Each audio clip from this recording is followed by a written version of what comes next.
નમસ્કાર દર્શક મિત્રો, ગુજરાત સમાચાર ટેલિવિઝનની ઘરે ઘરને સ્પર્શતી, વ્યક્તિએ વ્યક્તિને સ્પર્શતી એક ખૂબ જ રસપ્રદ ચર્ચામાં આપનું સ્વાગત છે. મિત્રો, જૂના જમાનાનું એક ફિલ્મ ગીત મને યાદ આવે છે. એ ગીતના શબ્દો છે, एक हमें आपकी लड़ाई मार गई, दूसरी ये यार की जुदाई मार गई, तीसरी हमेशा की तन्हाई मार गई, चौथी ये खुदा की खुदाई मार गई, बाकी कुछ बचा तो महंगाई मार गई, महंगाई मार गई, बाकी जो कुछ बचा तो महंगाई मार गई. सार्वत्रिक मोंघवारीનો માર આજે નડી રહ્યો છે. એના કારણો પણ છે, પણ આ મોંઘવારી ક્યાંક ગૃહિણીને એના બજેટમાં કાપ મૂકવા મજબૂર કરે છે, તો ક્યાંક પેટીયું રળનારને એના બે છેડા ભેગા કેમ કરવા એની ચિંતા કરાવે છે. છેલ્લા કેટલાક સમયથી રિઝર્વ બેંકની મોનિટરિંગ કમિટી મળી નથી, કારણ કે ભારત સરકાર દ્વારા નિયુક્ત કરાનાર 3 સભ્યોની નિયુક્તિ ગમે ત્યારે થઈ શકે છે. ત્યારબાદ આ મોનેટરી પોલિસી સમિતિની બેઠક મળશે, ત્યારે મોંઘવારીનો અધિકૃત આંકડો જાણી શકાશે. અત્યારે છેલ્લી માહિતી મુજબ ફુગાવાનો દર એટલે કે મોંઘવારીનો અધિકૃત આંકડો 6.69% છે. આમાં સૌથી વધુ ચિંતા કરાવનારી જો કોઈ બાબત હોય તો એ છે કે આવી મોંઘવારી છે જે સીધી માણસની 3 મૂળભૂત જરૂરિયાત રોટી, કપડા ઓર મકાન માંથી પહેલી રોટીને અસર કરે છે. માણસને પેટનો ખાડો પૂરવા તો જોઈએ જ, એ માટે અનાજ જોઈએ, શાકભાજી જોઈએ, તેલ કે ઘી જેવા ચરબીજન્ય પદાર્થો જોઈએ, કઠોળ અને દાળ જોઈએ, અને આ બધામાંથી જો પૈસા વધે તો રોગ પ્રતિરોધક શક્તિ વધારવા માટે ફળો પણ જોઈએ. છેલ્લા 1 મહિનામાં જે ભાવ વધારો થયો છે તેના પર એક ઉડતી નજર નાખી લઈએ. દર્શક મિત્રો, ધ્યાનથી સાંભળજો. ડુંગળી 31/8/2020ની સ્થિતિએ 25 રૂપિયા કિલો, 30/9/2020ની સ્થિતિએ 60 રૂપિયા કિલો, વધારો 35 રૂપિયા કિલો. બટાટા 15 રૂપિયા કિલો હતા. આ 31 ઓગસ્ટની સ્થિતિના ભાવ પહેલા વાંચું છું. એના વધીને 30/9ની સ્થિતિએ 45 થયા, એટલે કિલો દીઠ 30 રૂપિયા વધ્યા. સૂરજમુખીનું તેલ, સનફ્લાવર ઓઇલ 1590 રૂપિયાનો ડબ્બો મળતો હતો, એ 1825 રૂપિયા થયો, 235 રૂપિયાનો ડબ્બા ઉપર ભાવ વધ્યો. કપાસિયા 1560 રૂપિયાનો ડબ્બો હતો, 1650 થયો, 90 રૂપિયાનો વધારો થયો. વનસ્પતિ 1320, 1480 રૂપિયાનો વધારો. તુવેર દાળ 90 રૂપિયા કિલો હતી, 120 રૂપિયા થઈ, 30 રૂપિયાનો વધારો. ચણા દાળ 55 રૂપિયા કિલો હતી, 65 રૂપિયા થઈ, 10 રૂપિયાનો ભાવ વધારો. અને કઠોળ 75 રૂપિયા કિલો હતું, 110 રૂપિયા થયું, 35 રૂપિયા કિલો દીઠ ભાવ વધારો. આ માત્ર ખાદ્ય પદાર્થોની વાત એટલા માટે કરી છે કે મોંઘવારીમાં સૌથી વધારે ભાવ વધારો અથવા મોંઘવારી ખાધા પીધાની, ખાધા ખોરાકીની ચીજ વસ્તુઓ પર થઈ છે. આજની ચર્ચા ખાદ્ય પદાર્થોમાં છેલ્લા 1 મહિનામાં થયેલા ભાવ વધારાના કારણો, એક સામાન્ય માણસના જીવન પર એની અસર, મધ્યમ વર્ગનો માણસ હોય, ક્યાંક કોવિડના કારણે એના પગારમાં કાપ આવ્યો હોય, કોઈ બેકાર પણ બન્યો હોય, તો એણે ઘર કઈ રીતે ચલાવવું એની ચિંતા, તેમજ શક્યતઃ ઉપાયો. એ જ રીતે ગૃહિણી માટે પોતાના ઘરના બજેટને કેમ અસ્તવ્યસ્ત થતું અટકાવવું, કારણ કે ગૃહિણીના બજેટમાં નાણાકીય ખાધ જેવો કોઈ શબ્દ નથી. ગૃહિણીના બજેટમાં હંમેશા નાણાકીય સરપ્લસ હોય, જે કંઈ વધે એ યોગ્ય સ્થળે સંગ્રહી રાખવાનું હોય, પતિને ખબર ના પડે તેમ.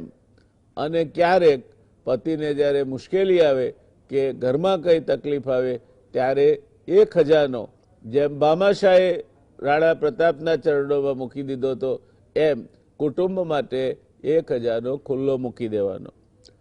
શક્યતા ઉપાયો પણ વિચારવા છે આ ચર્ચામાં, અને એને લક્ષ્યમાં રાખીને અમે પ્રોફેસર ડોક્ટર હેમંત શાહ જેવા અર્થશાસ્ત્રી, અનાજ કરિયાણા બજારના એસોસિએશનના મોવડી કમલેશભાઈ શાહ, એડિબલ ઓઇલ ફેડરેશન તેમજ વર્ષોથી Gujarat chamber of commerce and industry સાથે સંકળાયેલા ભાઈ શ્રી પ્રતાપભાઈ ચંદન, અને પોતાની ઘર ગૃહસ્થી ચલાવતી એક ગૃહિણી જે પોતે કાઉન્સેલર તરીકે પણ કામ કરે છે, ઇવેન્ટ ડિઝાઇનર છે, એવા રશ્મિ ઝા મિશ્રાની એક વિશિષ્ટ પેનલ અહીંયા ગુજરાત સમાચાર ટેલિવિઝનના દર્શક મિત્રો માટે નિમંત્રિત છે.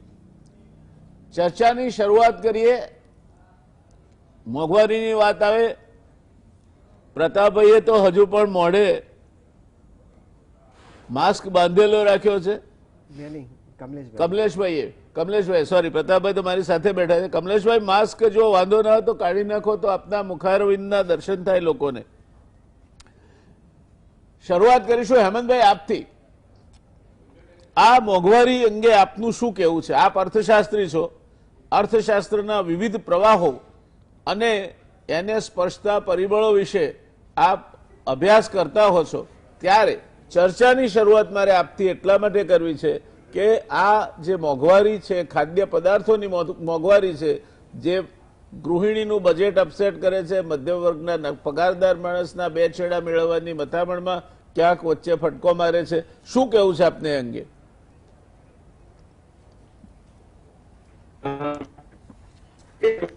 એક મુદ્દો એ છે કે જે લોકો પગારદાર પરિવારો છે, એ પરિવારોની જે આવક છે એ બાંધી આવક છે, અને એ બાંધી આવકમાં જ્યારે ભાવ વધે છે ત્યારે એમની નાણાકીય આવક યથાવત રહે છે, પણ જે વાસ્તવિક આવક છે એટલે કે નાણાકીય આવકની જે ખરીદ શક્તિ છે એમાં બહુ મોટો ઘટાડો થાય છે, અને એટલે એમની આર્થિક પરિસ્થિતિ બગડે છે, એમનું કલ્યાણ ઘટે છે. આ પગારદાર વ્યક્તિઓની પરિસ્થિતિ છે. હવે જે મૂળ સવાલ છે તે આ છે, અત્યારે તો વિશેષ પ્રમાણમાં, કે કોરોનાની મહામારીને કારણે જે લોકડાઉન થયું અને હજુ સુધી ઓછા વધતા પ્રમાણમાં લોકડાઉન ચાલુ છે, ત્યારે જે લોકો પગારદાર નોકરદારો હતા એ લોકોના પગાર ઘટી ગયા અથવા પગાર બંધ થઈ ગયા, અને બીજી બાજુ આ ખાદ્ય ખોરાકીની જે ચીજો છે એના ભાવમાં વધારો થયો, એટલે એમની હાલાકીમાં બહુ મોટા પ્રમાણમાં વધારો થયો છે, એમાં કોઈ શંકાને સ્થાન નથી. ત્રીજો અગત્યનો મુદ્દો તે અસંગઠિત ક્ષેત્રના જે લોકો છે કે જેમની સંખ્યા આ દેશમાં લગભગ 88% જેટલી છે, તો એમની જે ખરીદ શક્તિ હતી એમાં તો બહુ જ મોટો ઘટાડો નોંધાયો છે, કારણ કે બહુ મોટા પ્રમાણમાં બેકારી લોકડાઉનને પરિણામે ઊભી થઈ. એટલે ખાધા ખોરાકીની ચીજોમાં જે ભાવ વધારો થયો છે એ ભાવ વધારો એમના કિસ્સામાં ભારે હાલાકીજનક છે, એમાં કોઈ શંકાને સ્થાન નથી. પણ મને એનાથી વધારે ભયંકર એ લાગે છે કે જે પોષણનું સ્તર છે એ ખૂબ મોટા પ્રમાણમાં નીચે ઉતરે જો આ ભાવ વધારો જે થયો છે તે અને હજુ વધારે ચાલુ રહે તો, અને એને પરિણામે અપોષણથી પીડાતી વ્યક્તિઓ, ખાસ કરીને મહિલાઓ અને બાળકોની પરિસ્થિતિમાં ભારે મોટી મુસીબત ઊભી થાય. ને આપણે જે અપોષણથી પીડાતી વ્યક્તિઓનું પ્રમાણ ઘટાડવા માટે જે કોઈ રસ્તાઓ વિચારેલા છે, સરકારી કાર્યક્રમો ચાલે છે, એનું પરિણામ આપણને મળે નહીં એ ચોક્કસ કહી શકાય. એટલે આ દ્રષ્ટિએ આપણે આ ખાધા ખોરાકીની ચીજોના ભાવ વધારાને જોવો જોઈએ. અને છેલ્લો મુદ્દો એ છે એમાં કે સામાન્ય રીતે જે ગરીબ છે એ પોતાની આવકનો સૌથી વધારે ભાગ ખાધા ખોરાકીની ચીજો પાછળ ખર્ચે છે. એટલે એ નેશનલ સેમ્પલ સર્વેનો જે આંકડો છે તે એવો છે કે લગભગ 55% પરિવારો એવા છે કે જે પોતાની 53% જેટલી આવક એ માત્ર ખાધા ખોરાકી પાછળ ખર્ચે છે. હવે જો એમને જો એટલું ને એટલું જ ખાવું હોય તો જે આવકનું પ્રમાણ છે 53% એ વધીને 63% કે 73% થાય અને બાકીની જે ચીજો છે એને માટે એમનું વપરાશી ખર્ચ ઘટી જાય. આ જે ગંભીર પરિસ્થિતિ ઊભી થાય એને સરકારે લક્ષ્યમાં લેવી જોઈએ. મને આ સંદર્ભમાં બે બાબતો અગત્યની લાગે છે અને તે એ છે કે સરકારે પોષણને માટે ખાસ કરીને જે કાર્યક્રમો ઘડ્યા છે, આંગણવાડી જેવો કાર્યક્રમ, નરેગામાં રોજગારી માટેનો કાર્યક્રમ અને મધ્યાહન ભોજન યોજનાનો કાર્યક્રમ, આ ત્રણેયને માટે એમણે ખર્ચ વધારવું પડે તો જ આપણે પોષણના સ્તરને યથાવત રાખી શકીએ. સુધારવાની વાત તો બાજુ પર રહી. ધન્યવાદ હેમંતભાઈ. દર્શક મિત્રો, બહુ જ સરસ રીતે ડોક્ટર હેમંતકુમાર શાહે આપણી સામે અત્યારની પરિસ્થિતિનો ચિતાર મૂકી દીધો. મોંઘવારી શું કરી શકે? ભાવ વધારો થાય એટલે ખરીદ શક્તિ ઘટે. 100 રૂપિયા પહેલા જે વસ્તુઓ ખરીદી શકતા હતા એ 100 રૂપિયા હવે પહેલાના ભાવે લઈએ તો 70 રૂપિયા જેટલું કે 75 રૂપિયા જેટલું ખરીદી શકે. પગારદારોના પગાર ઘટ્યા છે એ વાત હકીકત છે. ઘણી જગ્યાએ 20%, 30%, અને છતાં પગારદારોને એક ચિંતા એના મગજમાંથી ગઈ છે કે છૂટા તો નથી કર્યા ને. ઘણી જગ્યાએ તો પગારદારોને છૂટા પણ કર્યા છે. ઘણી બધા ક્ષેત્રોમાં પગારદાર નોકરિયાતો છે એમને એક યા બીજા કારણસર છટણી કરીને પાણીચું પકડાવવામાં આવ્યું છે. એટલે એમણે તો એમની જે કંઈ નાની મોટી બચત છે ને, બચત કેટલી હોય છે મધ્યમ વર્ગ પાસે એ આપણે જાણીએ છીએ, એના પર નભવાનું છે.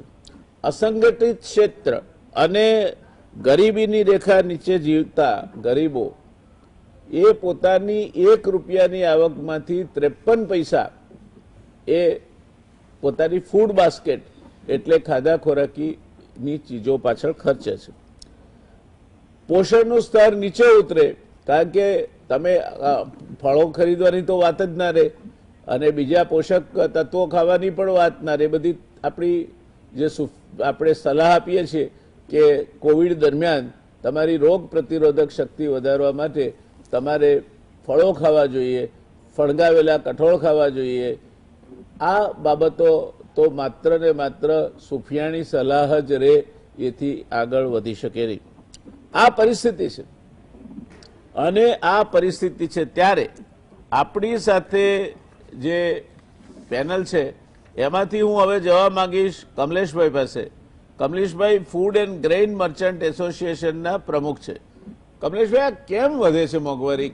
ખાધા ખોરાકીની ચીજ વસ્તુઓની મોંઘવારી એ શેના કારણે વધે છે?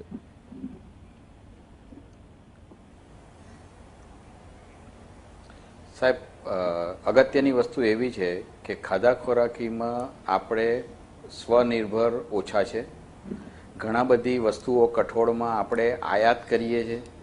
ગવર્મેન્ટ આયાત ઉપર જો રોક લગાવે તો લોકલ પાક ઓછો હોવાને કારણે ભાવ રાઈઝ થાય છે, જે વધે છે. જેમ કે આપણે તુવર છે, અત્યાર સુધી તુવર આપણે આયાતી તુવર ઉપર ચાલતા હતા. આપણે લાતુરમાં સ્ટોક ઓછો હોય છે એટલે તુવરનો સ્ટોક ઓછો હોવાને કારણે તુવરમાં રાઈઝ આવે છે. એવી રીતે મગ બી આયાત કરીએ છીએ, એવી રીતે અડદ પણ આયાત કરીએ છીએ, વટાણા પણ આયાત કરીએ છીએ. આ બધી વસ્તુઓ આપણે ઇન્ડિયા આયાતી માલ ઉપર ચાલે છે.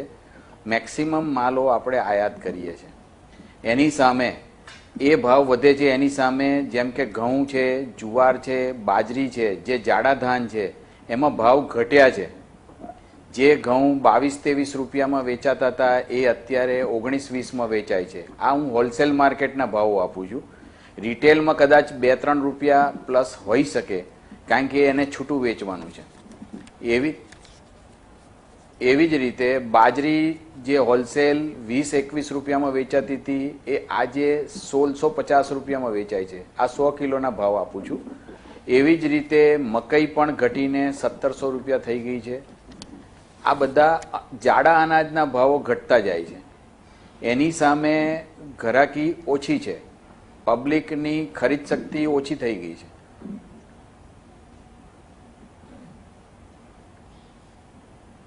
કઠોળમાં જે ભાવ વધે છે, આ વધારે વરસાદ પડ્યો એને કારણે અમુક જગાએ જેમ કે મહારાષ્ટ્રમાં મગ પાકે છે એ થોડા બગડ્યા છે. બગડેલો માલ કોઈ પણ વ્યક્તિ લે નહીં અને એને રીપોલિશ ને સફાઈ કરે તો એ જે માલ ડાઘી થયો હોય એ જાય, એટલે બાકીનો જે ફ્રેશ માલ છે એના પર્સન્ટેજ ઓછા બેસે, એને કારણે એમાં ભાવ વધ્યા છે. હું શાહ સાહેબ સાથે બિલકુલ સંમત છું કે જે માણસોને પગારની બહુ જ ઓછા છે અથવા તો ફિક્સ પગારવાળા છે એમનું બજેટ ખોરવાય છે, એ 100% સાચી વાત છે. ધન્યવાદ. દર્શક મિત્રો, આગળ વધીએ આપણે, પણ એ પહેલા કમલેશભાઈ મારે આપને એક નાનો પ્રશ્ન એ પૂછવો છે. આપે કહ્યું કે આયાત ઉપર આધારિત છીએ અને એના કારણે ભાવો વધ્યા છે, તો સરકારે તો બે કામ કર્યા છે. એક તો ડુંગળીની નિકાસ ઉપર પ્રતિબંધ મૂકી દીધો, તો એના ભાવ ઘટવા જોઈએ, એના કેમ વધ્યા? અને બીજું કે હવે સ્ટોક તમે ગમે તેટલો રાખો, તમને એસેન્શિયલ કોમોડિટીઝ એક્ટમાંથી મુક્તિ આપવામાં આવી છે અને એમાં બધા જ ધાન્ય અને અનાજો અને દાળ બધું જ સમાવેશ છે. તો હવે એ વધવાનું કારણ શું?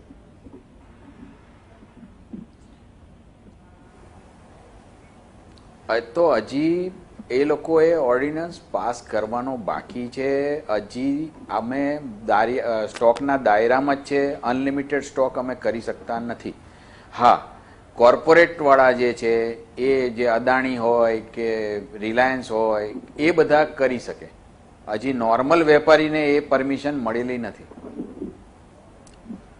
એટલે એનો અર્થ એ થયો દર્શક મિત્રો કે મત્સ્ય બલાબલનો ન્યાય, એટલે મોટું માછલું નાની માછલીઓને ગળી જાય એ ન્યાય આપણા ત્યાં પણ જે આદિ અનાદિકાળથી ચાલ્યો આવ્યો છે તે આજે પણ ચાલુ છે.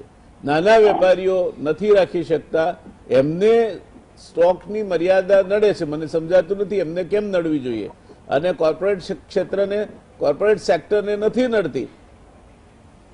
હું એવું માનું છું કે કોર્પોરેટ સેક્ટરની પાસે નાણાંની સવલત બહુ મોટી છે, જે નાના વેપારીઓ પાસે મર્યાદિત છે, અને એટલે સરવાળે મોટું માછલું નાની માછલીને આરામથી ગળી જાય છે. બિલકુલ સાચી વાત કરી. પરિસ્થિતિ તમે એકદમ સાચી વાત કરી સાહેબ. ધન્યવાદ કમલેશભાઈ. જઈશું આપણે પ્રતાપભાઈ પાસે. પ્રતાપભાઈ, તેલના ભાવમાં પણ વધારો તો થયો જ છે. ક્યાંક ને ક્યાંક આપ તો Gujarat state edible oil merchant એસોસિએશનનું પ્રતિનિધિત્વ કરો છો, પણ સનફ્લાવર, કપાસિયા, વનસ્પતિ સામાન્ય રીતે ખવાતા તેલ છે. એમાંથી એક મગફળીનું તેલ બાકી રહી જાય છે. બાકીના તેલોમાં પણ છેલ્લા એક મહિનામાં ડબે 90-80 અને સનફ્લાવરમાં સૌથી વધારે 235 રૂપિયા સુધીનો ભાવ વધારો થયો છે. તો વનસ્પતિમાં થયો ભાવ વધારો, કપાસિયા તેલમાં થયો, સનફ્લાવરમાં થયો, તો એનો સાથીદાર મગફળીનું તેલ છે, એમાં કેમ ભાવ વધારો નહીં થયો? એટલે જયનારાયણભાઈ, તમે સેક્ટર સ્પેસિફિક વાત કરતા હો તો દરેક સેક્ટરના જુદા જુદા કારણો છે. જેમ કમલેશભાઈએ પોતાના અનાજ કઠોળની પરિસ્થિતિની વાત કરી, એમ તેલ સ્પેસિફિક સેક્ટરની વાત કરીએ તો સિંગ તેલ 100 રૂપિયા 60-80 રૂપિયા ઘટ્યું પણ છે, કારણ કે આ વખતે બમ્પર ક્રોપ થવાનો છે મગફળીનો, અને સિઝન ગમે ત્યારે હવે મહિના પછી ચાલુ થાય એવી શક્યતા છે. અને સિંગ તેલનું લેવલ ઓલરેડી થોડું ઊંચું છે, અને તેલ એક એવી વસ્તુ છે જયનારાયણભાઈ કે એકબીજાનું સબસ્ટિટ્યૂટ છે હંમેશા. એટલે એક તેલના ભાવ જો અમુક સનફ્લાવરના વધે તો કપાસિયાના વધે જ. સિંગ તેલ થોડુંક જુદું પડે, એનું લેવલ થોડું ઊંચું હોય એટલે એનામાં એની ઇફેક્ટ થોડી જુદી રીતે આવે, ક્યારેક મેં કહ્યું એ રીતે આવે. બાકી વનસ્પતિ, કપાસિયા, સનફ્લાવર જનરલી સમાંતર ચાલે એકબીજાની. પણ સનફ્લાવર ઓઇલ તમે સ્પેસિફિકલી કહ્યું એ થોડું વધારે વધ્યું છે, એમાં તમે બિલકુલ સાચા છો. એનું કારણ એ છે કે સનફ્લાવરનો પોતાનો સપ્લાય બહુ લિમિટેડ હોય છે. આપણે ત્યાં 225-30 લાખ ટન તેલ આપણે દર વર્ષે ખાઈએ છીએ, એમાંથી 65% આપણે ઇમ્પોર્ટ કરીએ છીએ. લગભગ 150 લાખ ટન આપણે ઇમ્પોર્ટ કરીએ છીએ. એટલે પહેલી વાત તો એ કે આપણા હાથમાં ભાવનું લેવલ હોય જ નહીં, ફોરેનના હાથમાં હોય. આપણે સનફ્લાવરમાં મંગાવવા માંગતા હોઈએ તો આપણે ત્યાં રશિયામાં કે યુક્રેનમાં જે ભાવ હોય એના પર ચાલવું પડે. બીજી વાત એ છે કે તેલો ઉપર 49.5% જેવી સરકારની ડ્યુટી છે, આવશ્યક ચીજ વસ્તુ હોવા છતાં.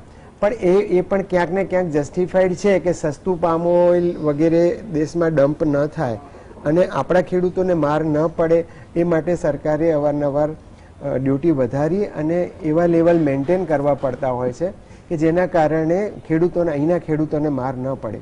વર્ષો પહેલા એક એવી પોલિસી હતી, બહુ સારી પોલિસી હતી કે એક બ્રેકેટ નક્કી કરવામાં આવ્યું હતું કે અમુક લેવલથી જો ભાવ તેલના નીચા જાય તો સરકારે ખેડૂતોનું હિત જોવાનું અને અમુક લેવલથી ઊંચા જાય તો એણે કન્ઝ્યુમરનું હિત જોવાનું. એ પ્રમાણેની પોલિસી કરવામાં આવતી હોય છે. એટલે આમાં પણ સસ્તું પામોલીન ના આવી જાય માટે 49.5% જેવી ડ્યુટી બધા ખાદ્ય તેલોમાં છે. એટલે સનફ્લાવરના ભાવ એની રીતે એટલા માટે રહે કે સનફ્લાવર જ્યાં બનતું હોય ત્યાં જ બને, ઓછા પ્રમાણમાં બને છે અને મલ્ટીનેશનલ કંપનીઓના પ્રચારના કારણે થોડુંક સનફ્લાવરનું ચલણ પ્રમાણમાં આજથી 20-30 વર્ષ પહેલા હતું એના કરતાં પ્રમાણમાં ચલણ વધ્યું છે. એટલે સનફ્લાવર ખાવું છે એમ સમજીને ખાય છે કે અમને લોકોને તો આનાથી હાર્ટ એટેક ના આવે. પણ એવું છે ને, એ પણ કેટલી એ આખો જુદો સબ્જેક્ટ છે. પણ એવા મિસકન્સેપ્શન નીચે આપણી વપરાશી પેટર્ન પણ ઘણી બધી બદલાઈ છે. નહીં તો સરસ્યું આજે પણ સસ્તું છે. સરસ્યું ખાવું હોય, જે આપણે મગફળી પણ નહોતી આવી ત્યારે તો સરસ્યું કદાચ ગુજરાતમાં ખવાતું હતું, પણ અત્યારે કોઈ નહીં ખાય. આજની પેઢીને ખબર નહીં હોય કે 60 વર્ષ પહેલા સરસ્યું પણ આપણે ત્યાં ખવાતું હતું. એનો ડબ્બો 1500-1600 રૂપિયાનો છે. એટલે કારણો બધાના વધઘટના જુદા જુદા છે. પણ મોંઘવારી, તમે કહ્યું એમ જનરલ જો વાત કરીએ તો મોંઘવારી એટલે આફ્ટર ઓલ ફુગાવો. અર્થશાસ્ત્રની ભાષામાં હું વાત નહીં કરું, હેમંતભાઈ બેઠા છે, હું તો એક લેમેન છું અને વેપાર ઉદ્યોગનું પ્રતિનિધિત્વ કરું છું. પણ મને એટલી ખબર પડે છે કે મોંઘવારી વધે છે એનું એક one of the major reason એ છે કે દેશમાં ફુગાવો વધે છે. અને ફુગાવો કંટ્રોલમાં ક્યારે રહે કે તમારી નાણાકીય શિસ્ત ક્યાંક ને ક્યાંક જળવાવી જોઈએ. કારણો અનેક હોઈ શકે, એમાં આરબીઆઈ જેવી સંસ્થાનો રોલ હોઈ શકે, શાસકોમાં ક્યાંક ને ક્યાંક એવી એક લોંગ ટર્મ પોલિસી જયનારાયણભાઈ હોવી જોઈએ. તમે જો મોંઘવારીની વાત, હું તેલની જ વાત કરું, ચલો તો અનાજના ભાવ તમે આજથી 20-30 વર્ષ પહેલાની સાથે સરખાવો, અનાજના ભાવ નથી વધ્યા. કારણ કે આપણે ત્યાં હરિયાળી ક્રાંતિ સક્સેસ ગઈ છે અનાજમાં. પણ એ જ મેચિંગ આપણે કઠોળમાં ના રાખી શક્યા માટે આપણો આધાર કઠોળ પર ગયો. આપણે વચ્ચે વધીને 150 રૂપિયા કિલો કઠોળ ખાવા પડ્યા અને હમણાં પણ કદાચ ફરીથી કદાચ એ બેલેન્સ નહીં જળવાયું હોય પુરવઠાનું, એના કારણે પાછા ભાવ 25% તમે કહો છો એમ વધી ગયા છે. એટલે આ બધું પોલિસી પર જાય છે. પણ એની સામે સિંગતેલના ખાદ્ય તેલોના ભાવ પ્રમાણમાં વધારે વધ્યા છે અનાજ કરતા. કારણ કે આપણી હરિયાળી ક્રાંતિ ઓઇલ સીડ ક્ષેત્રમાં આપણે સક્સેસ ગયા જ નથી. 1975માં આપણે કશું જ ઇમ્પોર્ટ નહોતા કરતા અને 1980માં આપણે ફક્ત 3 કે 5% આપણી જરૂરિયાતનું તેલ ઇમ્પોર્ટ કરતા હતા. આજે 65% ઇમ્પોર્ટ કરીએ છીએ. તો હવે આપણે વિકસતો દેશ છીએ કે રિગ્રેસિવ ઇકોનોમી છીએ, શું છીએ એ ખબર નથી પડતી. આપણે વિકસતા દેશ કેવી રીતે કે આપણે ઘણી બધા ક્ષેત્રે વિકાસ કર્યો હશે, નો ડાઉટ છે, પણ લોકોની બેઝિક જે વસ્તુ છે, આવશ્યક ચીજ વસ્તુ છે, એની અંદર તો આપણે એટલીસ્ટ કઠોળ ને ખાદ્ય તેલની બાબતમાં તો ક્યાંક થાપ ખાઈ ગયા છીએ. તો એ ક્યાંક ને ક્યાંક ઊંચા લેવલે પોલિસીનો પ્રશ્ન પણ ચોક્કસ આવે અને નાણાકીય શિસ્ત નહીં જળવાવાને કારણે જો ફુગાવો વધતો હોય ને એના કારણે મોંઘવારી વધતી હોય, નો ડાઉટ નાના માણસોને, મધ્યમ વર્ગને બહુ જ તકલીફ પડે છે. આ એક સળગતો પ્રશ્ન છે. પણ એનું મૂળ તો ત્યાં છે ક્યાંક ને ક્યાંક કે આરબીઆઈ પોતાનું ફંક્શન નથી કરી શકી કે રાજકીય લેવલે જે નિર્ણયો લેવાવા જોઈતા હતા એક્સપર્ટ્સને સાથે રાખીને એવું પ્લાનિંગ આપણે ક્યાંક નથી કરી શક્યા. એવી વાત આની અંદરથી ફલિત થાય છે એમ મારું માનવું છે. આ ત્રીજી વાત તમે કરી કે આટલા હમણાં તો આપણે આ બધા રિસ્ટ્રિક્શન ઓછા કરી નાખ્યા તો પછી કેમ ભાવ વધ્યા? પણ રિસ્ટ્રિક્શન કાઢી નાખવા એ કંઈ ભાવ ઘટાડા માટેનું કારણ ન હોઈ શકે. એ તો વધારો થઈ શકે એ માટેનું એક મોટું પરિબળ છે.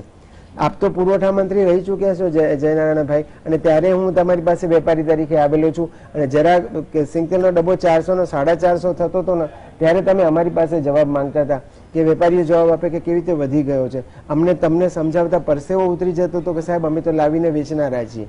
ક્યાંક ને ક્યાંક આખું ચેનલની અંદર ભાવનો તો વધારો થતો હોય છે. હવે એ વખતે તો સાહેબ પરવાનો પણ લેવો પડતો હતો દરેક વસ્તુ માટે. 2002 આસપાસ મને લાગે છે આ પરવાના કાઢી નાખ્યા કારણ કે મોટા પાયે ઇમ્પોર્ટ થવા માંડ્યું, મોટા ઔદ્યોગિક ગૃહો આ ટ્રેડની અંદર આવ્યા, મોટી ઇમ્પોર્ટ થવા માંડ્યું, મોટા પાયે રિફાઇનરીઓ નાખવામાં આવી. એટલે એક વસ્તુ તો એમણે પહેલા જ ધડાકે કાઢી નાખી કે પરવાના કાઢી નાખ્યા. એટલે સરકારનો કંટ્રોલ થોડોક ઓછો થઈ ગયો. બીજી વાત એ થઈ કે એ લોકોએ સ્ટોકના નિયંત્રણ હતા, કારણ કે આવશ્યક ચીજ વસ્તુના લિસ્ટમાં એ હતું, એટલે ગમે ત્યારે રાજ્ય સરકારો નાખી પણ શકતી હતી. અને ઓવરઓલ એક પોલિસી એવી હતી કે એક ઉત્પાદક હોય તો એનું અઠવાડિયાનું જે પ્રોડક્શન હોય એનો એ 50% સુધી રાખી શકે. એક ઓઇલ મિલ છે 20 ટન રોજનું બનાવે છે, અઠવાડિયાનું 140 ટન તેલ બનાવતું હોય તો એ મેક્સિમમ 70 ટન રાખી શકે. આવું ક્યાંક ને ક્યાંક પ્રેક્ટિકલ હતું. હવે આ વસ્તુ તમે કાઢી નાખો તો એનો ક્યાંક ગેરલાભ પણ લેવાય, કારણ કે હવે તો તમે જ કહ્યું મોટા પ્લેયરો આવી ગયા છે. અને મને તો કહેવામાં સંકોચ નથી થતો કે જે કંઈ પોલિસીના ફેરફારો પણ થયા છે, આવશ્યક ચીજ વસ્તુમાંથી તમે અનાજ, કઠોળ, તેલને કાઢી નાખો છો, તો તમે આવશ્યક ચીજ વસ્તુ કોને ગણો છો? તો આવશ્યક ચીજ વસ્તુ કોને ગણવીને તમે કયા ઉદ્દેશ્ય કાઢો છો? કહેવામાં જરૂર એવું આવે છે કે આનાથી ખેડૂતોને ફાયદો થશે. કેટલો થશે મને આપણે આગળ ચલાવીશું. આપની વાત બીજી વખત પણ આપને તક મળશે. અત્યારે દર્શક મિત્રો સમય થયો છે નાનકડા કમર્શિયલ બ્રેકનો, અને બ્રેક પછી ફરી પાછી ચર્ચા ચાલુ રહેશે. રોકાઈએ એક નાનકડા બ્રેક માટે. નમસ્કાર દર્શક મિત્રો, બ્રેક બાદ ફરી એકવાર આ રસપ્રદ ચર્ચામાં આપ સૌનું સ્વાગત છે. આ આખી ચર્ચામાં પ્રતાપભાઈએ એક મુદ્દો કયો કદાચ તમારી ધ્યાન બહાર ગયો હશે, અને એ મુદ્દો છે તેલને. એક જમાનો હતો ગુજરાતમાં તેલ ઉપર ગુજરાતની સરકારો આવતી હતી, ગુજરાતની સરકારો જતી હતી. તેલિયા રાજા શબ્દ પ્રચલિત બન્યો હતો. આ તેલની તાકાત હતી. એમાંથી હવે આપણે મુક્ત થઈ ગયા છે. મુક્ત કેમ થઈ ગયા છે? તો 1975 સુધી આપણે કશું જ આયાત નહોતા કરતા. આપણે દેશમાં બને તે દેશમાં વાપરતા. 1980માં 3 થી 5% આયાત કરવાની આપણે શરૂઆત કરી, અને પછી ધીરે ધીરે ધીરે ધીરે એ ટેવ જામતી ગઈ.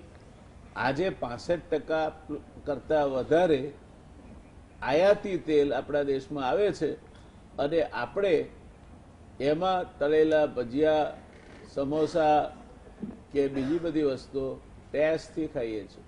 ત્યાં ક્યાંય સ્વદેશી રસ્તામાં નથી આવતું. એટલે જ કહ્યું છે ભૂખ સબસે બડી છે. અને એમાંય પણ જીવેન્દ્રનો જે સ્વાદ છે એથી પણ આગળ છે. કઠોળમાં પ્રશ્ન છે, આપણે એમાં પણ મગ, અડદ, વટાણા, તુવર, ક્યારેક ચણા, આ બધા માટે પણ આયાત કરવું પડે છે. આપણે અનાજમાં હરિયાળી ક્રાંતિ કરી. 50 મિલિયન ટન અનાજ આપણે 1951માં પકાવતા હતા, એમાંથી 300 મિલિયન ટન એટલે 30 કરોડ ટન અનાજ આજે આપણે પકવીએ છીએ. તો પછી તકલીફ ક્યાં થઈ? અનાજની સાથે કઠોળ એટલા માટે નહીં વધ્યું કે આપણે ક્રોપ રોટેશન, જે એક વખતે એક જ પાક બીજી સિઝનમાં નહોતો લેવાતો, અને જ્યાં બાજરી વાવી હોય ત્યાં જાર વવાય અને એની સાથે કઠોળ વવાય, તે આખો જે ક્રમ હતો એ ક્રમને આપણે તોડી નાખ્યો. જેમાં તાત્કાલિક ફાયદો મળ્યો એ ફાયદા તરફ આપણે કૂદી પડ્યા, અને કૂદી પડ્યાના પરિણામે આપણે 5 આંગળીમાંથી 2 આંગળી જાડી થઈ ગઈ અને બાકીની 3 કરમાઈ ગઈ. આને તમારે પ્રગતિ કેવી હોય તો કહી શકો, રોગ કેવો હોય તો પણ કહી શકો. તો વાસ્તવિકતા છે, નથી તમે કઠોળનું પૂરતું ઉત્પાદન કરતા અને 65% જેટલું તેલ આયાત કરો છો. એટલે આયાત ઉપર ભાવ વધવાના 2 કારણો છે, માંગ અને એમની નફા શક્તિ. કારણ કે જેમ મોટો માણસ એમ એની નફા શક્તિની ક્ષમતા વધારે, સંગ્રહ શક્તિ પણ વધારે. અને બીજું, ફોરેન કરન્સીના ભાવમાં આપણો રૂપિયો જે ઘસાતો જાય છે, એટલે એ આવે ત્યારે પહેલા $1, હું જ્યારે 7મા ધોરણમાં ભણતો હતો ત્યારે 14 રૂપિયા ગણતા હતા, અને એથી આગળ 5મા ધોરણમાં ભણતો હતો ત્યારે 4.5 રૂપિયા ગણતા હતા. એના બદલે અત્યારે 70 રૂપિયા કરતા વધારે ગણીએ છીએ. તો તેલ મોંઘું થાય એનું આ એક મહત્વનું કારણ છે.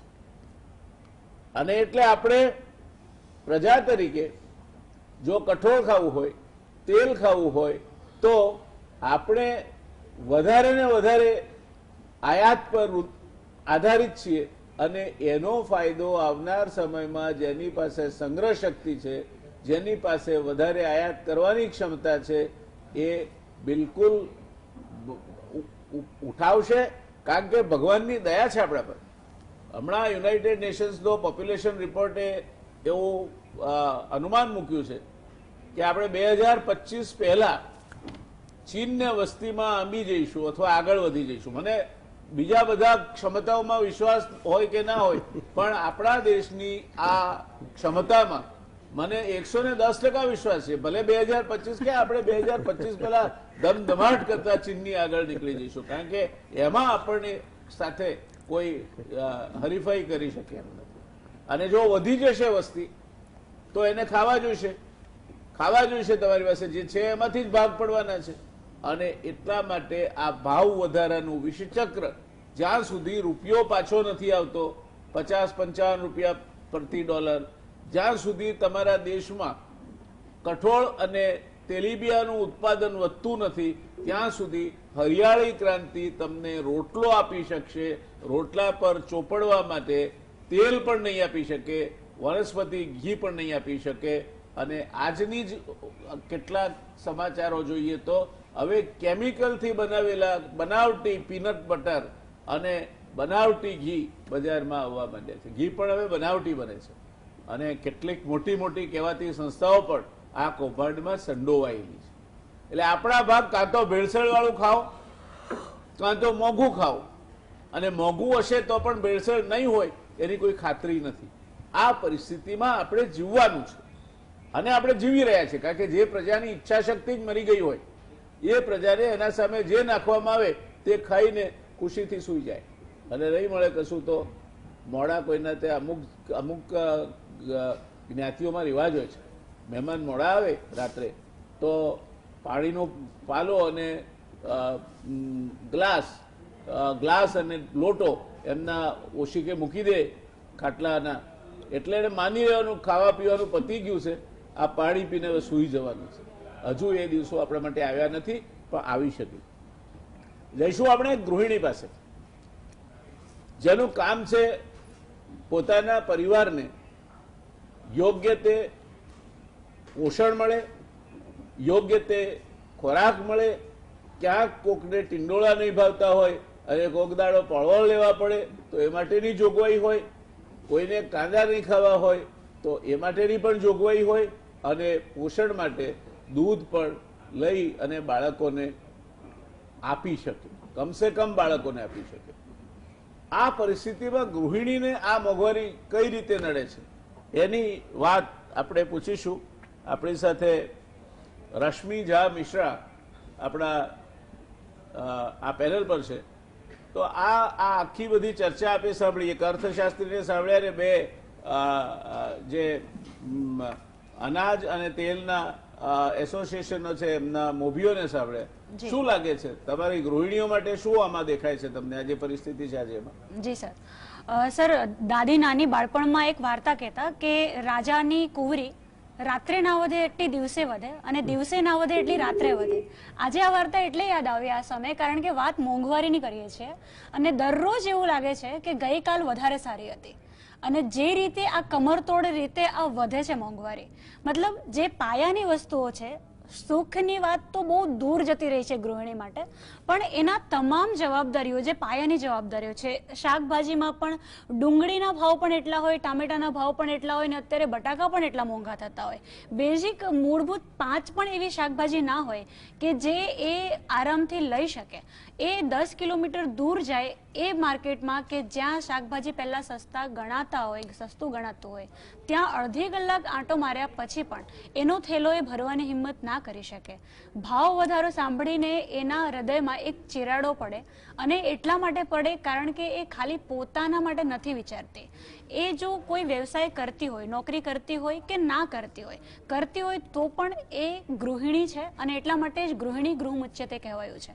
એની જે તમામ જવાબદારીઓ છે, હેલ્થની હોય, એ પોતાના પરિવારના ભોજનની હોય, બાળકોના શિક્ષણની હોય, ટ્રાન્સપોર્ટેશનની હોય, અને તમામ ભાવો એવી રીતે વધે છે કે એમાં એ કરીને કેટલું કરે, અને છેવટે એવું થાય છે કે એને, અને અમુક ખર્ચા એવા છે કે જે એના પ્લાનિંગની બહારથી પણ આવે છે.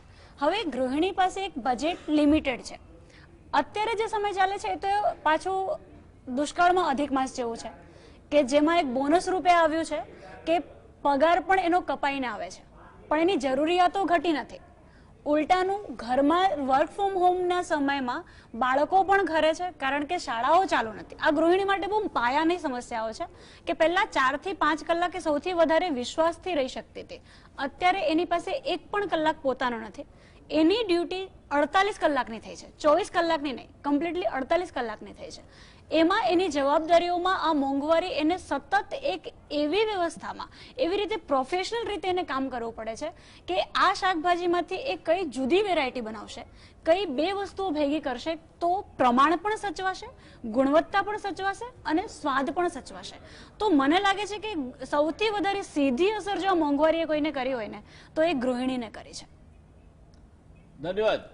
હેમંતભાઈ, આપની પાસે આવું છે. 4 સુખ કયા છે આપણે ત્યાં? એ 4 સુખ એવા છે કે જેમાં કહ્યું છે કે પહેલું સુખ તે જાતે ન રહે, શરીર માધ્યમ ખલુ ધર્મ સાધનમ.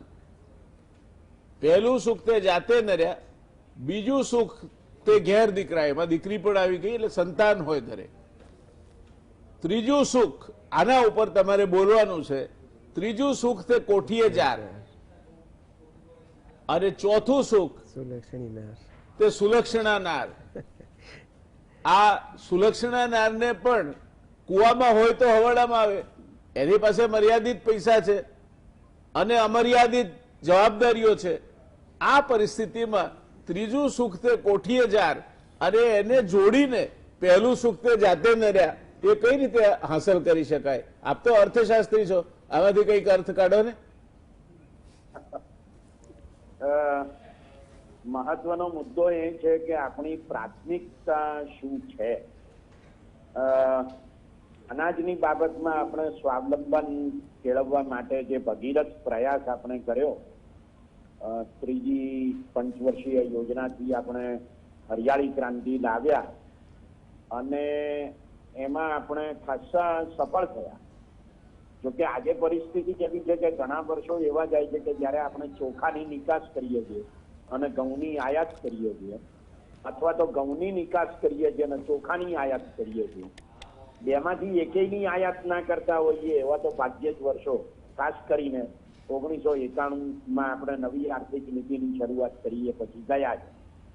મુદ્દો આ છે આપણો કે આપણે કઠોળ, તેલ અને ખાંડ, આ ત્રણેયની બાબતમાં આપણે સ્વાવલંબી થઈએ એને માટેના પ્રયાસો જેટલા આપણે અનાજને માટે કર્યા એટલા કર્યા નથી. એ સરકારી રાહે નથી થયા અને ખેડૂતોના રાહે પણ નથી થયા, એમ આપણે ચોક્કસ કહેવું જોઈએ. એટલે આપણી પ્રાથમિકતા શું છે એ નક્કી કરવાની જરૂર છે. આપણે શાને માટે વધારે ખર્ચ કરવાની જરૂર છે. અત્યારે હું ખેતીમાં રોકાણ, સરકારી રોકાણ, ખાનગી રોકાણ, હું એની વાત અત્યારે નહીં કરું, પણ અગત્યનો મુદ્દો એ છે કે જો આપણે મોટા પ્રમાણમાં ખેડૂતોને અને સરકારને બંનેને કઠોળ, ખાંડ અને તેલના ઉત્પાદનના સંદર્ભમાં જો વધારે મૂડી રોકાણ કરવાને માટે ન પ્રેરી શકીએ તો જે પરિસ્થિતિ અત્યારે છે તે ચાલુ રહેશે. આ એક મહત્વનો મુદ્દો છે.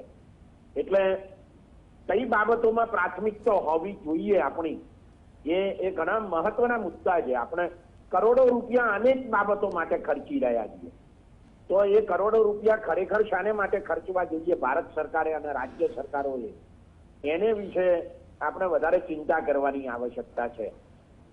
બીજો મુદ્દો મારો એ છે કે અર્થશાસ્ત્રમાં તો એમ કહેવાયું છે કે માંગ વધારે હોય અને પુરવઠો ઓછો હોય એટલે ભાવ વધે, અને એનાથી ઊંધું કે માંગ ઓછી હોય અને પુરવઠો વધારે હોય તો ભાવ ઘટે.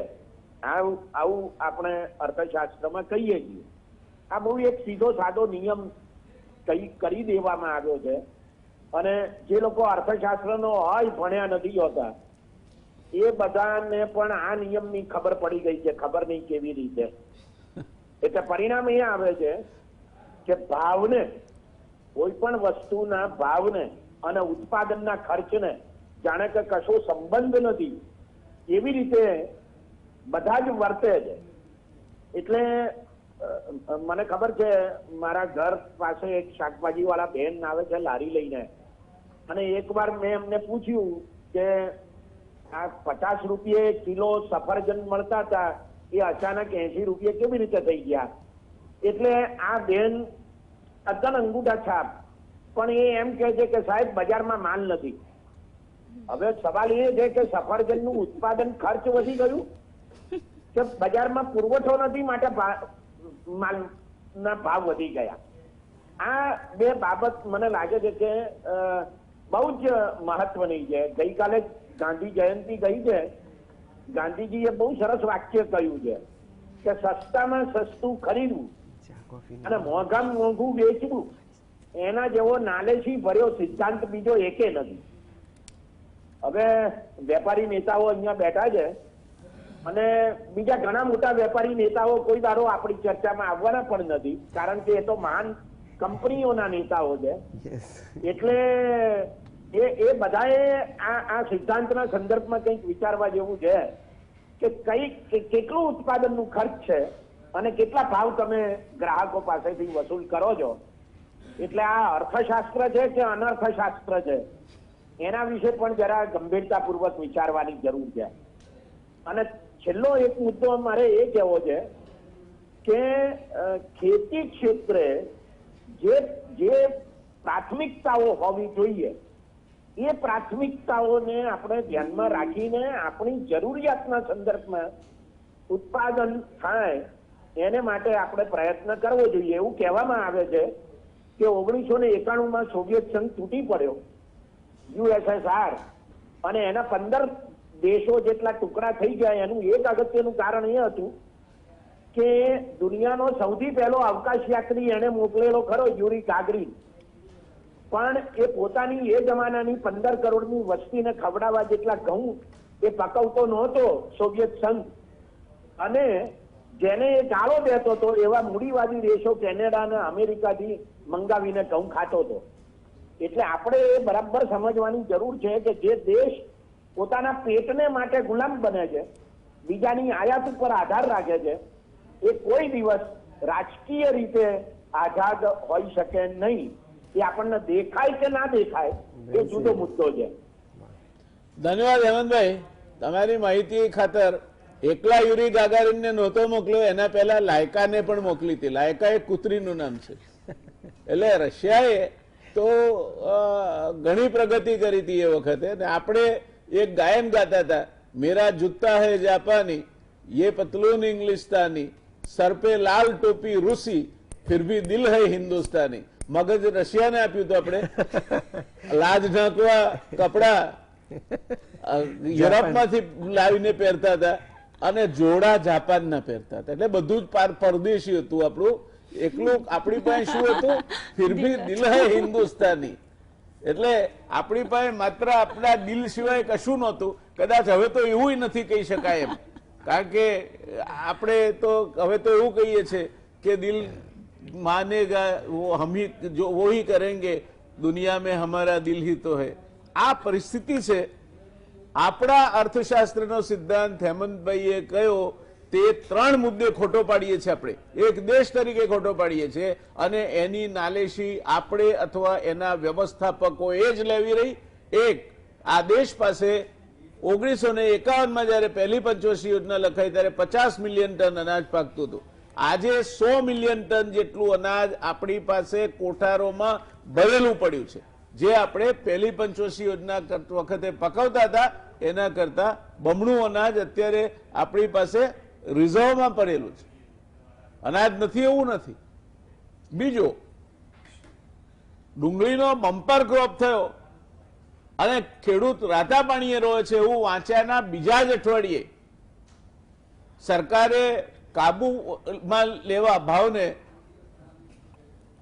નિકાસ ઉપર પ્રતિબંધ મૂક્યો અને છતાંય ડુંગળીના ભાવ વધે તો કોણ જવાબદાર? વ્યવસ્થા જવાબદાર છે.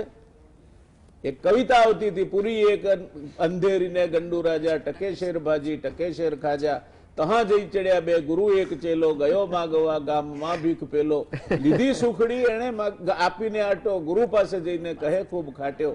આ અર્થવ્યવસ્થા હેમંતભાઈ ક્યાં લઈ જશે? તમારા બધા સિદ્ધાંતોને એને ઊંધા લટકાવી દીધા છે. આપણે બધાએ ભેગા થઈને 130 કરોડની આ જનતા એના માટે જવાબદાર છે. કારણ કે ક્યારેય આપણે આ કશું વિચારતા નથી, વિચારીએ તો વાત નથી કરતા, અને જેમને આ સ્પર્શવું જોઈએ એ લોકો ક્યારેય તમારા કે મારી ચર્ચામાં આવવાના નથી. એટલે આ પૂરી એક અંધેરીને ગંડુ રાજાવાળી કવિતામાં છેલ્લે જ્યારે એક મુલ્લા પકડાય છે ચોરી કરતા, ત્યારે કહે છે કે આને સૂળીએ ચડાવી દો, અને રાજાને આવીને એના સેવકો કહે છે કે ફળ જાડું સૂળી તણું, મુલ્લા પાતળે અંગ, અને રાજા તરત ચુકાદો આપે છે કે એમાં મારી પાસે શું આવ્યા છો? જાડો માણસ હોય એને જોઈને ચડાવી દો સૂળીએ. તો આ જાડો માણસ એટલે આપણા વેપારીઓ, જાડો માણસ એટલે આપણો દુકાનદાર, જાડો માણસ એટલે આપણી લારીમાં લઈને શાક વેચવા નીકળતો શાકવાળો. આ જે પેલા મુલ્લા પાતળે અંગ છે એને કોઈ સૂળીએ નથી ચડાવવાનું, એ મજા કરે છે. પણ આ બધાને સૂળીએ ચડાવવા માટે આપણે જાણે આમ તક શોધતા આવીએ તેમ ચર્ચાઓ કરીએ છીએ. ત્યારે આપણી પરિસ્થિતિ એ આપણે ઊભી કરેલી પરિસ્થિતિ છે, એ બાબત સ્વીકારવી પડશે. ખેતીની તરાહ બદલવી પડશે. તમારા સંગ્રહમાં જે છે તેનો વપરાશ બદલવો પડશે. આ એક બાજુ મોંઘવારીની રાડો પાડીએ છીએ આપણે, અને 50,000 કરોડ રૂપિયાના અનાજ, ફળો ને શાકભાજી દર વર્ષે આ દેશમાં બગડી જાય છે. કઈ કેવી વિડંબણા છે! એક બાજુ ગૃહિણીને એના બે છેડા ભેગા કરવામાં તકલીફ છે, મધ્યમ વર્ગનો માણસ ગાલ ઉપર લાફોટ મારીને લાલ રાખીને જીવે છે, અને બીજી બાજુ 50,000 કરોડ રૂપિયાના ફળોની શાકભાજી બગડી જાય છે, અનાજ બગડી જાય છે. કઈ જાતનું દેશનું વ્યવસ્થાપન કરીએ છીએ આપણે? તમે ક્યારેય તમારી જાતને પૂછ્યું છે ખરું? જઈએ વળી પાછા આપણે આ વખતે પ્રતાપભાઈ આપની પાસે આવીશું. આ તેલ એક મહત્વની, આપણા ત્યાં ગુજરાતી ઘી નથી ખાતો, અને સુરતમાં તો એવું છે કે કેટલું તેલ વપરાયું એના ઉપરથી એને કેવો જલસો કર્યો એનો લોકો ક્યાસ કાઢતા હોય છે. સુરતી ઊંધિયું એમાં અથવા સુરતની રસોઈમાં તેલનું પ્રાધાન્ય ના હોય એવું બનતું નથી. જોકે હવે તો આપણા ત્યાં અમદાવાદમાં પણ મકર સંક્રાંતિના દિવસે ઊંધિયું લેવા જઈએ આપણે, કે દશેરાના દિવસે ઊંધિયું લેવા જઈએ આપણે, તો તેલમાં ડૂબકા ખાતું શાક એને આપણે ઊંધિયું કહીએ છીએ. ઊંધિયું તો છે જ નહીં, પણ તેલમાં ડૂબકા ખાતું શાક એને આપણે ઊંધિયું કહીએ છીએ. એટલું વધારે તેલ આપણે વાપરીએ છીએ ગુજરાતીઓ, અને એટલા માટે પ્રતાપભાઈ શું કહેવું છે આપને આ ગુજરાતીઓની આ વ્યથા કથાની? કઈ તમારી પાસે કોઈ ઉપાય છે ખરો? હું એક બે મુદ્દા પર આપનું ધ્યાન દોરવા માંગુ છું. સૌથી પ્રથમ તો આપનો અને હેમંતભાઈનો બંનેનો આભાર કે મેં જે વાત પર ફોકસ કર્યું, આત્મનિર્ભરતા, કે જે કઠોળ અને ખાદ્ય તેલની બાબતમાં આપણે નિષ્ફળ ગયા, એ બંને વાત એક અર્થશાસ્ત્રી તરીકે એમણે સ્વીકારી, અને આપ તો બહુ જ અનુભવી છો, આપ બંને એ વાતને કરી એનો મને આનંદ છે. એક વસ્તુ મને હેમંતભાઈના વાતમાંથી જે શબ્દ જે મુદ્દો હું કહેવા પણ માંગતો હતો, અને એમનામાંથી મને ફરીથી યાદ આવ્યું કે ક્યાંક ને ક્યાંક આપણી પ્રાયોરિટી ચૂકાઈ ગઈ છે. તમે જ કહ્યું એમ માલ નથી એવું નથી, કે અનાજ નથી એવું નથી, તો બટાકા પણ કે 25 રૂપિયાના 60 રૂપિયા થઈ જાય એવી કોઈ અછત ન થઈ શકે. પણ ક્યાંક ને ક્યાંક હેમંતભાઈ આપણે ક્યાંક પ્લાનિંગમાં કે વહીવટમાં, મેનેજમેન્ટમાં ક્યાંક ધોખો ખાઈએ છીએ as a nation, as a governance. તો જ ક્યાંક આવું થઈ શકે કે 25 રૂપિયા કિલોના બટાકા 60 રૂપિયા થઈ જાય. અને આ એક કંઈ ફિગર નથી. બેને કહ્યું એમ એ એક ગૃહિણીને ડાયરેક્ટલી સ્પર્શ થતો એક વેદનાભર્યો પ્રશ્ન છે. એ કઠોળ પણ જો 25% એક મહિનામાં વધી જાય, કે ડુંગળી બટાકા એક મહિનામાં 100%ના ભાવ વધી જાય, તો એનું બજેટ ચોક્કસ ખોરવાઈ જાય. એટલે ક્યાંક ને ક્યાંક આપણી પ્રાયોરિટીઓમાં જયનારાયણભાઈ આપણે ક્યાંક થાપ ખાઈ ગયા છીએ. જે વાત આપણે કઠોળને તેલની બાબતમાં આત્મનિર્ભરતાની કરી અને એમાં આપણે ફેલ ગયા, એમ શાકભાજીના ભાવોમાં પણ આવું ને આવું ક્યાંક થઈ રહ્યું છે કે આપણે પછી થાગડ થીગડ પગલાં લઈએ છીએ, ડુંગળીના ભાવ વધી ગયા તો નિકાસ પર હવે પ્રતિબંધ મૂકી દો, હવે પાછા ઘટી ગયા છે, ખેડૂતોને નુકસાન ના જાય, પાછું આવું કંઈક કરી નાખો, આવું દર મહિને કંઈક બદલાયા કરે છે. પણ ક્યાંય હેમંતભાઈ મારી સાથે કદાચ સંમત થશે કે ક્યાંય લોંગ ટર્મ પોલિસી નથી દેખાતી કે જ્યાં તમે મધ્યમ વર્ગનું બજેટ ન ખોરવાય અને મોંઘવારી આઉટ ઓફ કંટ્રોલ ફુગાવાના દર કરતા ન વધી જાય એવી કોઈ પોલિસી નથી દેખાતી. એવું મને લાગે છે. જો 50% ડ્યુટી ભર્યા પછી આ દેશમાં હું તેલ વેચી શકતો હોઉં તો ત્યાંના કન્ટ્રીવાળાના ખેડૂત કેમ નથી મરી જતો ત્યાંનો, એ કોઈએ વિચાર્યું છે? મને 50% મને ભાડું ખર્ચીને ફોરેનથી અહીંયા લાવીને 50% ડ્યુટી ભરીને ફરી ટ્રાન્સપોર્ટ કંડલાથી કરીને આખા દેશમાં લઈ જવાનું મને પોસાય છે.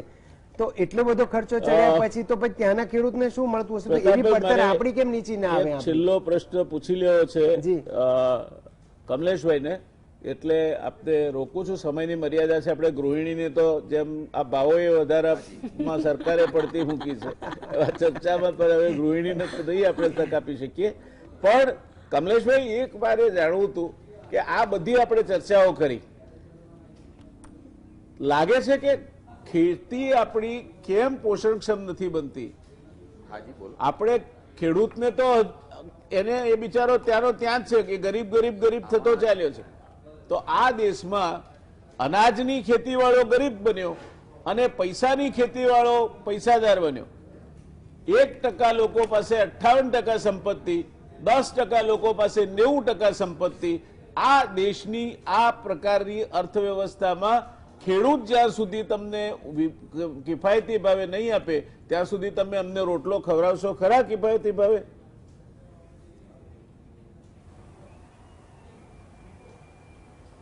સાહેબ, આમાં થોડક 2-3 પ્રશ્ન હું સુધારવા માંગુ છું. એક તો હેમંતભાઈએ આપણને જે કીધું કે ક્યાં તો ઘઉં આયાત કરીએ ક્યાં ચોખા આયાત કરીએ, પણ ઘઉં અને ચોખા બંને છેલ્લા 5 વર્ષમાં આયાત કરવા પડ્યા નથી. આપણી પાસે જાડા ધાન, મેં અગાઉ બી કીધા હતું, એ બધા ધાન પુષ્કળ પાકે છે. રહી વાત કઠોળની, કઠોળ આ વરસાદ પડવાને કારણે બગડ્યું છે, એનો ભાવ વધ્યા છે. બાકી છેલ્લા 5 વર્ષમાં ચણાના ભાવ વધ્યા નથી. આજે પણ સારા ચણાના ભાવ 60-65 રૂપિયા ઉપર નથી. ચણા સિવાયના બીજા કઠોળોનો હવે સમયની મર્યાદા છે કમલેશભાઈ. છેલ્લા 10 વર્ષથી આના ભાવ છે. નહીં, આપણે ઘઉં ચોખાની તો વાત જ એ આયાતી માલ છે. એના માટે કમલેશભાઈ સમયની મર્યાદા છે. મને લાગે છે ફરી એકવાર આપણે આ ચર્ચા આગળ વધારીશું. તમારા મુદ્દા સાથે હું સંમત છું કે ઘઉં ચોખામાં તો કોઈ પ્રશ્ન છે જ નહીં, ચણામાં પણ કંઈ વાંધો નથી, પણ ગૃહિણીને દાળ જોઈએ છે, એને વટાણા જોઈએ છે, એને બીજા કઠોળ જોઈએ છે, મસૂરની દાળ જોઈએ છે. આ બધાના ભાવો ઉપર વધઘટ એવી મોટી થાય છે કે એમાં વચેટિયા જ કમાય, બીજા કોઈ કમાય તે પ્રકારની શક્યતાઓ દેખાતી નથી. ખેડૂતને પણ, ખેડૂતને હું જાતે ખેડૂત છું, દૂધી જ્યારે અમે માર્કેટમાં 100 રૂપિયે 20 કિલો વેચીએ છીએ એટલે 5 રૂપિયે કિલો, ત્યારે ક્યારેય ગ્રાહકને 20 રૂપિયે કિલોથી ઓછી દૂધી મળતી નથી. આ એક દાખલો આપ્યો. અત્યારે કેબેજની સ્થિતિ છે, ક્યારેક રવૈયાની આ સ્થિતિ થાય છે, ટમાટરની આ સ્થિતિ થાય છે. ખેડૂતને ફેંકીને રસ્તા પર આવી જવું પડે છે. ખેડૂત જ્યાં સુધી પોતાના માલ, આ ખેડૂત એક જ એવી આપણા ત્યાં ઉત્પાદક છે કે જે પોતાના માલનો ભાવ પોતે નક્કી નથી કરતો. આ દેશમાં જેમ દૂધ ઉત્પાદક પોતાના માલનો ભાવ પોતે નક્કી કરે છે, માર્કેટિંગ પોતે કરે છે, જેમ સવારે 2 રૂપિયા કોથળીના વધી જાય તો કોઈ રાડ નથી પડતું, એમ ખેડૂત જ્યાં સુધી પોતાના માલના ભાવ પોતે નહીં નક્કી થાય, એ નક્કી કરતો નહીં થાય, એનું વેલ્યુ એડિશન એટલે ઘઉં શું કરવા વેચે, આઈટીસી આટો વેચે છે, મેદો વેચે છે, રવો વેચે છે, કેમ અમૂલ બ્રાન્ડનો આટો, મેદો કે રવો ના વેચાય? એટલે ખેડૂત જ્યાં સુધી મૂલ્ય વૃદ્ધિ કરતો નહીં થાય, પોતાના પાક, પોતાના ઉત્પાદનોના ભાવ નક્કી નહીં કરતો થાય, ત્યાં સુધી આયાત ઉપર નિર્ભર રહીને આપણે ખેડૂતને પૂરો કરી નાખીશું તેવી પરિસ્થિતિનું આપણે નિર્માણ કર્યું છે. બાકી રહી વાત પેલા જાડા નરને જોઈને સૂળીએ ચડાવવાની, આપણે સૌ સમજીએ છીએ કે આના સૌથી મોટા લાભાર્થીઓ કોણ છે. દર્શક મિત્રો, આ ચર્ચા તો મને લાગે સતત ચાલ્યા જ કરવાની. ફરી એકવાર પણ મળવાનું થશે આ મુદ્દે. વળી પાછું મળવાનું થશે. એટલે આજે જ બધું ને બધું પૂરું થઈ જાય એવી કોઈ શક્યતા હું જોતો નથી. ખૂબ રસપ્રદ ચર્ચા થઈ. ચારે ચાર અમારા પેનલિસ્ટ કમલેશભાઈ, પ્રતાપભાઈ, ડોક્ટર હેમંતકુમાર શાહ અને રશ્મિ ઝા મિશ્રા ચારે ચારનો પોતાની વાત સુંદર રીતે રજૂ કરવા માટે સમય ફાળવીને આ ચર્ચામાં ભાગ લઈને એને રસપ્રદ બનાવવા માટે ગુજરાત સમાચાર ટેલિવિઝન તરફથી અને મારી અંગત હેસિયતમાં હું ખૂબ ખૂબ આભાર માનું છું. મળીશું દર્શક મિત્રો સોમવારે વળી પાછા એક નવા વિષય સાથે, નવી પેનલ સાથે, એવો વિષય જે સીધો તમારા જીવનને સ્પર્શતો હશે, એવો વિષય કે જ્યાં માહિતીપ્રદ ચર્ચાઓ હશે, એવો વિષય કે જ્યાં ડિબેટનો અર્થ લડાલડી નહીં, ઘાટાઘાટી નહીં, ગાળાગાળી નહીં, પણ તમને ઉપયોગી થાય તે પ્રકારની વાત પ્રસ્તુત કરવાનો છે. મળીએ. શુભરાત્રી. આવજો. શબ્બા ખેર.